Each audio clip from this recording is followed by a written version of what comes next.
നമസ്കാരം, മലയാളി വാർത്തയിലേക്ക് സ്വാഗതം. ബംഗളൂരിൽ നിന്ന് വരുന്നത് അതിദാരുണമായിട്ടുള്ള ഒരു വാർത്തയാണ്. 45-കാരനായ ഡോക്ടറെ ഫ്ളാറ്റിനുള്ളിൽ കുത്തേറ്റു മരിച്ച നിലയിൽ കണ്ടെത്തിയിരിക്കുകയാണ്. കർണാടകയിലെ ചിരായു ആശുപത്രിയിലെ അനസ്തേഷ്യോളജിസ്റ്റായ ഡോക്ടർ കിരൺ ഹൊനണ്ണവറാണ് കൊല്ലപ്പെട്ടത്. 45 വയസ്സാണ് പ്രായം. 8 വയസ്സുകാരനായ മകനെ കുത്തേറ്റ് ഗുരുതര പരിക്കുകളോടെ ആശുപത്രിയിൽ പ്രവേശിപ്പിച്ചു. കുട്ടി നിലവിൽ തീവ്രപരിചരണ വിഭാഗത്തിൽ ചികിത്സയിലാണ്. സംഭവവുമായി ബന്ധപ്പെട്ട് ഡോക്ടറുടെ ഭാര്യയും ഒഫ്താമോളജിസ്റ്റുമായ ഡോക്ടർ പ്രിയങ്കയെ പോലീസ് കസ്റ്റഡിയിലെടുത്ത് ചോദ്യം ചെയ്തു വരികയാണ്. ധാർവാഡിലെ അതീവ സുരക്ഷയുള്ള ഫ്ളാറ്റ് സമുച്ചയത്തിലാണ് കൊലപാതകം നടന്നിരിക്കുന്നത്. സംഭവ സമയത്ത് പുറത്തുനിന്ന് ആരും ഫ്ളാറ്റിലേക്ക് പ്രവേശിച്ചിട്ടില്ലെന്നാണ് Hubli Dharwad police commissioner N Shashikumar അറിയിച്ചത്. സംഭവ സമയത്ത് ഡോക്ടർ കിരൺ, ഡോക്ടർ പ്രിയങ്ക, മകൻ എന്നിവർ മാത്രമാണ് ഫ്ളാറ്റിൽ ഉണ്ടായിരുന്നതെന്നും പ്രാഥമിക അന്വേഷണത്തിൽ വ്യക്തമായെന്നും പോലീസ് അറിയിച്ചു. കുടുംബ വഴക്കാണ് ഈ ദാരുണമായ സംഭവത്തിലേക്ക് നയിച്ചതെന്നാണ് പോലീസിന്റെ നിഗമനം. ഡോക്ടർ കിരണിനെ ബന്ധുക്കൾ ഫോണിൽ ബന്ധപ്പെടാൻ ശ്രമിച്ചപ്പോഴാണ് സംഭവം പുറത്തറിയുന്നത്.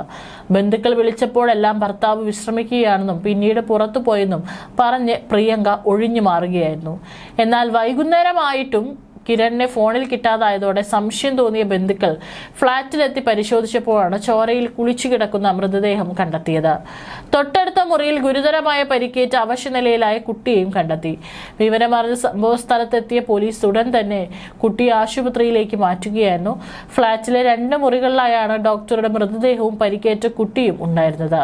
ഫ്ളാറ്റിനുള്ളിൽ എന്താണ് സംഭവിച്ചതെന്ന് കണ്ടെത്താൻ പോലീസ് വിശദമായ അന്വേഷണം ആരംഭിച്ചിട്ടുണ്ട്. നിലവിൽ കസ്റ്റഡിയിലുള്ള ഡോക്ടർ പ്രിയങ്ക പരസ്പര വിരുദ്ധമായ മൊഴികളാണ് നൽകുന്നതെന്നും പോലീസ് കമ്മീഷണർ വ്യക്തമാക്കി. കൊലപാതകത്തിന് പിന്നിലെ യഥാർത്ഥ കാരണം കണ്ടെത്താൻ ഇരു കുടുംബങ്ങളിൽ നിന്നും പോലീസ് വിവരങ്ങൾ ശേഖരിക്കുന്നുണ്ട്. ഫ്ളാറ്റിലെ CCTV ദൃശ്യങ്ങളും പോലീസ് പരിശോധിക്കും. ഡോക്ടർ പ്രിയങ്കയാണ് കൊലപാതകിയെന്ന് കിരണിന്റെ ബന്ധുക്കൾ ആരോപിക്കുന്നുണ്ടെങ്കിലും പോലീസ് ഇക്കാര്യം ഔദ്യോഗികമായി സ്ഥിരീകരിച്ചിട്ടില്ല. പോസ്റ്റ്മോർട്ടം റിപ്പോർട്ട് ലഭിച്ചതിനു ശേഷം മാത്രമേ കൊലപാതകത്തിന്റെ യഥാർത്ഥ കാരണവും എപ്പോഴാണ് സംഭവമെന്ന് വ്യക്തമാകൂ എന്നും സബർബൻ പോലീസ് അറിയിച്ചു. ഡോക്ടർ പ്രിയങ്ക നിലവിൽ കടുത്ത മാനസികാഘാതത്തിലാണെന്നും പരസ്പര വിരുദ്ധവും അസ്വാഭാവികമായ മൊഴികളാണ് നൽകുന്നതെന്നും പോലീസ് കമ്മീഷണർ പറഞ്ഞു. ഇവരുടെ മൊഴികൾ പോലീസ് പരിശോധിച്ചു വരികയാണ്. കൂടാതെ കൊലപാതകത്തിന് പിന്നിലെ കാരണം കണ്ടെത്താൻ ഇരു കുടുംബങ്ങളിൽ നിന്ന് പോലീസ് വിവരങ്ങൾ ശേഖരിക്കുന്നുണ്ട്. അയൽക്കാരുമായി യാതൊരുവിധ തർക്കങ്ങളും ഉണ്ടായിരുന്നില്ലെന്നും ഫ്ളാറ്റ് സമുച്ചയത്തിലെ CCTV ദൃശ്യങ്ങൾ പരിശോധിച്ചു വരികയാണെന്ന് പോലീസ് വ്യക്തമാക്കി. സബർബൻ പോലീസ് സ്റ്റേഷനിൽ കേസ് രജിസ്റ്റർ ചെയ്തിട്ടുണ്ട്. സംഭവത്തിൽ ഫോറൻസിക് സംഘം തെളിവുകൾ ശേഖരിച്ചിട്ടുണ്ട്.